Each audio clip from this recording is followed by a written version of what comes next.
Hey friends, thank you for joining me here this afternoon. I really appreciate your time. The reason I've asked you to come together is to talk with you about hurricane preparedness. And I know we just got over the COVID-19 event, and we're actually on the downslide by the grace of God, I hope. But tomorrow is the first day of hurricane season. So it's really time that we stop and consider what we're going to do for our family and for our friends. We're very blessed here in Ocala. We live at one of the highest points in the whole state. That also means that when people are evacuating, they come to our backyard.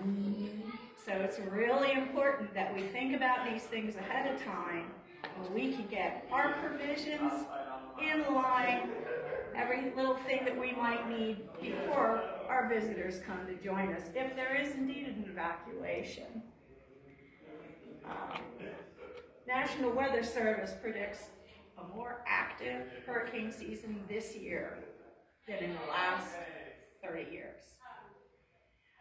Every year there's an average of about 12 named storms, and about 6 hurricanes that actually hit our coast, and about 3 major named storms that might do damage. Now that's in an average 30-year time period.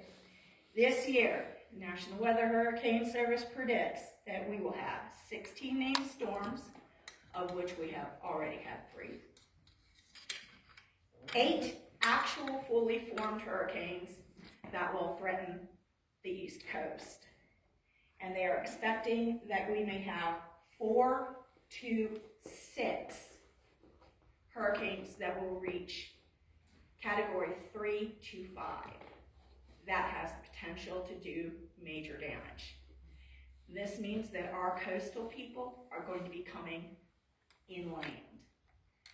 What we have to keep in mind, especially considering COVID-19, is that shelter regulations and rules have changed.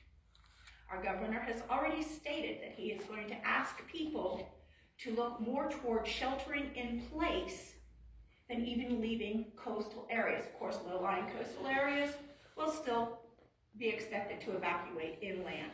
But that also means that shelters that we usually have available for people that come to our area cannot take the capacity that they used to, because they're going to be expected to practice social distancing.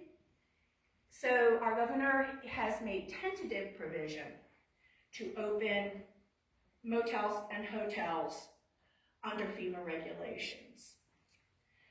So when you've got all of your other plans going on, keep in mind that if you have family members or friends, they may need a place to stay.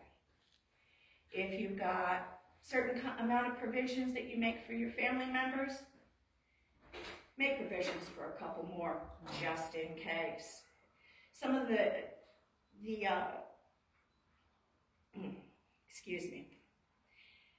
National Hurricane Preparedness website suggests that you, in case of an emergency, pack yourselves and each family member a go bag. Now, a go bag consists of vital items. What do we consider vital items? Because everybody's got their own special list. But this is a basic list. You're going to think about your basic electronics. Now, I'm not just talking about your phone, your laptop, your iPad, or any of your electronic games. Of course, you're going to make sure that you have your charger and a battery pack and an extra cable or something, because we all grafted to our electronics. But what about, say, your blood pressure cuff, or an O2 meter, or a nebulizer that runs on battery power, or an oxygen producing machine? These are things that we're going to have to make sure that we have battery packs for.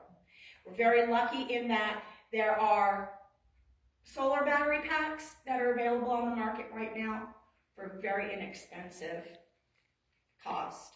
You've got to make sure that you've got all your toiletries. It's a good idea to go out and buy travel sizes, because you don't want to have a lot of weight. Make sure that you have a backpack to put everything in. And make sure that you have Ziploc baggies to keep dirty things in, wet naps. The National,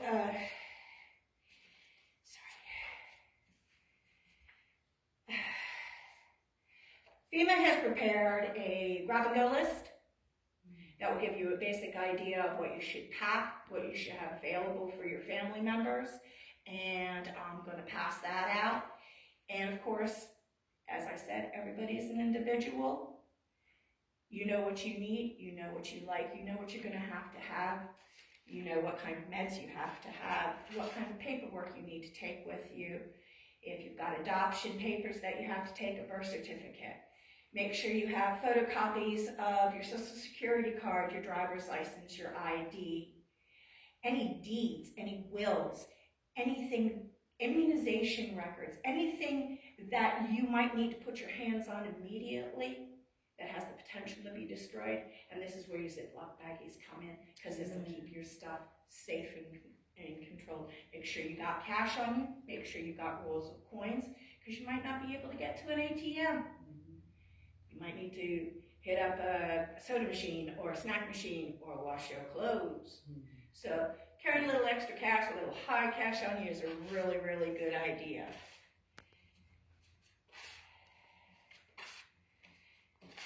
And make sure you pack yourself a few days worth of clothing. Also make sure that you have a sweater, because layering to keep you warm when you're wet is a really good idea, and socks.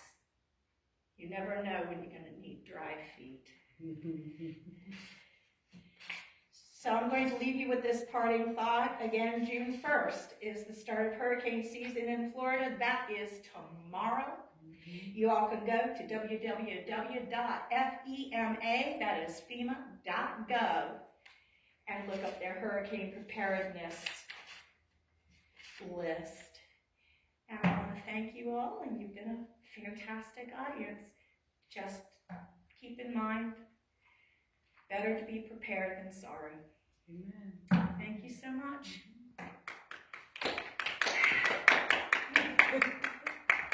Yeah.